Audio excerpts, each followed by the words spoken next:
আজকের এই অনুষ্ঠানের একটা আবেদন আছে। আবেদনটা হচ্ছে আর যাতে কোনোভাবে শুধু স্বৈরাচারের 1, 2, 3, 4 ফিরলো কি না ফিরলো সেটা ব্যাপার না, ব্যাপার হচ্ছে স্বৈরাচারী ব্যবস্থাই যেন আর কখনো ফিরতে না পারে। আমাকে দিয়ে আপনার মতন করে ফাইল সাইন করায় নিয়ে যাবেন, এটাও তো স্বৈরাচার, তা তো হতে পারে না। আমি আইনের ভিতর থেকে আমার মত দেবো, সেখানে এসে বাধা সৃষ্টি করবে, সেটা কিন্তু হতে পারবে না। আমি তো স্বৈরাচার বিরোধী আন্দোলনের সব সময় রাস্তায় ছিলাম। কাজে ট্যাগ দেওয়া, লেবেল দেওয়ার সময় চিন্তা করে দিতে হবে, খালি বললেই হয়ে যায় না। আপনাদের প্রতি আমার আহ্বান থাকবে, যা ভুল হয়ে গেছে আমাদের হয়ে গেছে, এর থেকে দলীয় পরিচয়ে উত্তরণের কোনো সুযোগ নাই। এর থেকে পেশাদারিত্ব দিয়ে উত্তরণ করতে হবে। আপনার দল থাকতে পারে, আপনার মত থাকতে পারে, সেটা আপনি আপনার বিভিন্ন সাংবাদিক সংগঠনের মাধ্যমে চর্চা করতে পারেন। কিন্তু সাংবাদিকতা যখন আপনি করবেন, আপনি যখন ক্লাব গঠন করবেন, ইউনিয়ন গঠন করবেন, সেখানে আপনার মতামত অবশ্যই প্রতিফলিত হবে, সেটা আপনাদের বিষয়। আপনি যখন সাংবাদিকতা করবেন, তখন দেশের মানুষ আপনাদের কাছে বস্তুনিষ্ঠতা চাইবে। আজকে যে এই যে নিরাপত্তা নিয়ে কথা হচ্ছে, এগুলো কিন্তু এই কারণে শুধু হয় নাই যে সরকার সবসময় দমনমূলক ছিল, এটা এই জন্য হয়েছে যে সরকারের সাথে থেকে থেকে তো বিগত সরকারের থেকে সুবিধাও নিয়েছেন। যারা সুবিধা নিতে পারেন নাই তারা দমনের মধ্যে পড়ছেন। এখন আমি ওই সময়ে সুবিধা নিয়েছি আর আমি এই সময়ে সুবিধা নিব, এর মধ্যে তফাৎ আছে কোনো? আমি তো ভাই কোনো তফাৎ দেখতে পাচ্ছি না। আমি ওই সময়েও সুবিধা নিইনি, এই সময়েও সুবিধা নিব না, আমি আমার সাংবাদিকতার কাজটা করব। এটা যদি আমরা করতে পারি একটা পেশাদার গোষ্ঠী হিসাবে, তাহলে আমাদেরকে দমন পীড়ন করার ক্ষেত্রে যে কোনো সরকার দুইবার ভাববে। এবার একটু আইনের কথাটা বলি। 2টা আইন ড্রাফট করা হয়েছে। ড্রাফটের বাংলা কি বলেন? খসড়া কি চূড়ান্ত আইন? খসড়া মন্ত্রণালয় নিজে নিজে করে ফেলতেছে, এটা মনে করার কোনো সুযোগ আছে? খসড়া যখন ওয়েবসাইটে দেওয়া হয়েছে তখন মন্ত্রণালয় নিজে নিজে করে ফেলতেছে, এইটা বলার তো কোনো সুযোগ নাই। মন্ত্রণালয় মতামতের জন্য দিয়েছে, আপনারা সবাই মতামত দিবেন। মতামত দেওয়ার পরে এটা যেভাবে পরিবর্তন করা দরকার আমরা যদি যুক্তিসঙ্গত মনে করি পরিবর্তন করব। এই যে বললেন তাড়াহুড়া করে, তাড়াহুড়াটা কোথায় হলো ভাই? 54 বছরে তো মিডিয়া কমিশন পান নাই, 54 বছরে তো দেশের সম্প্রচার অধ্যাদেশ পান নাই, 54 বছর অপেক্ষা করার পরেও মনে হইলো যে তাড়াহুড়া হইতেছে।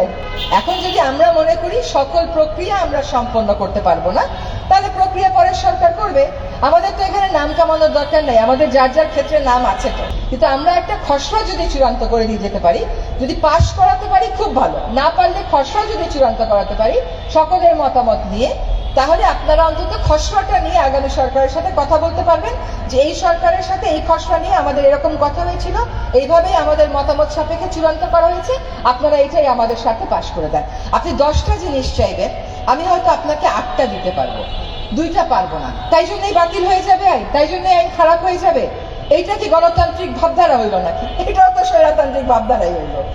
এটা তো গণতন্ত্র হলো না, এটা গণতন্ত্র তো আমি খুঁজে পাচ্ছি না এটার মধ্যে। ফলে এটা একটা খসড়া দেয়া হয়েছে, প্রথম খসড়া। আজকে কালকে কাজ করে হয়তো আমি আবার দ্বিতীয় খসড়া দেব, এবং আমাদের যে খসড়াটা এটা মন্ত্রণালয়েরও কিছু মত আছে, একই সাথে আবার গণমাধ্যম সংস্কার কমিশনেরও কিছু মত আছে।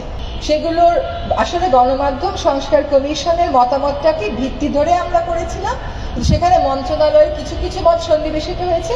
সেখানে সংস্কার কমিশনও আমাদেরকে বলছে যে কিছু কিছু কাজ হয়তো এইভাবে না করে ভিন্নভাবে করলে ভালো। আপনারা সাংবাদিক মহল থেকেও কিছু বলছেন, কিন্তু একটা প্রক্রিয়া শুরু হয়েছে মাত্র। এটাকে এখন আমরা উন্নত করে আমাদের মতন করে সাজিয়ে নেব, এটাই তো প্রক্রিয়া শুরুর কথা। আপনি যে 10টা চাইবেন সেটাই আমাকে মানতে হবে, অন্যজন যে 10টা চাইবে সেটাই আমাকে মানতে হবে, মন্ত্রণালয় যে 10টা চাইবে সেটাই আমাকে মানতে হবে, তা না। I am here to take the spirit. আপনাদের স্পিরিটটা কি আছে সেটা বুঝে আমরা এটাকে লিখিত করব। তো আমরা যে মতামতগুলো পাচ্ছি সেগুলোর আলোকে আমরা আবার একটা সংশোধনী খসড়া দেব। যদি আমরা সময় পাই তো আমরা করে দিয়ে যাবো, না সময় পেলে যে সবাই মিলে একমত হতে পারি, সকলে একটু একটু ছাড় দিয়ে, মেইন বিষয়ে ছাড় না দিয়ে, তাহলে আমি মনে করি যে আমরা ভালো একটা আইন পাবো। দেখেন, সরকারকে অনেকেই ফোন করে বলে অমুকটাকে বন্ধ করে দেন, আমার বিরুদ্ধে কথা বলতেছে।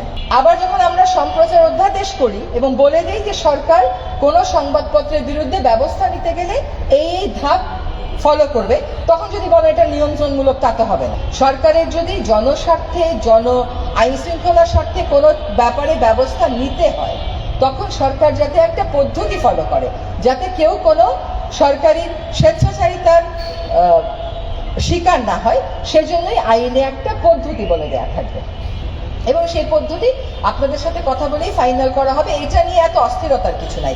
আমাদের যে কথাগুলো গত 16 বছর বলতে পারি নাই, সেই আক্রমণ এখন সব এখন করলে তো হবে না।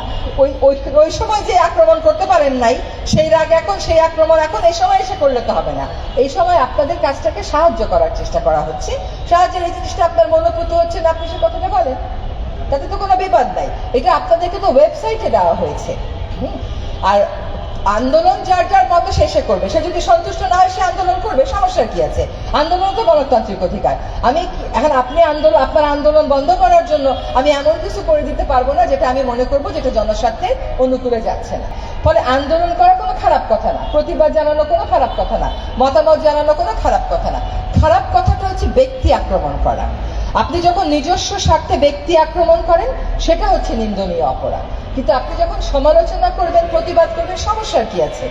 সমালোচনা প্রতিবাদের মধ্য থেকেই তো আমরা এই পর্যায়ে এসেছি। আজকে যে জুলাইয়ের স্পিরিট, এটা কি? জুলাইয়ের স্পিরিটটাই হচ্ছে ভিন্ন মত। যে আমার ভিন্ন মতকে তুমি প্রকাশ করতে দিবা না কেন? আমার ভিন্ন মতকে একটা গণতান্ত্রিক সমাজ ধারণ করবে না কেন? অবশ্যই একটা গণতান্ত্রিক সমাজ ভিন্ন মতকে ধারণ করবে, কোনো সমস্যা নাই। কিন্তু সবসময় আপনার মতটাই জিতবে, আমার মতটা হারবে, আর আমার মতটাই জিতবে, আপনার মতটা হারবে, এইটা হবে না। We have to find a mechanism যেখানে আমরা একসাথে বসে অন্তত আইনের খসড়াগুলো চূড়ান্ত করে ফেলতে পারি।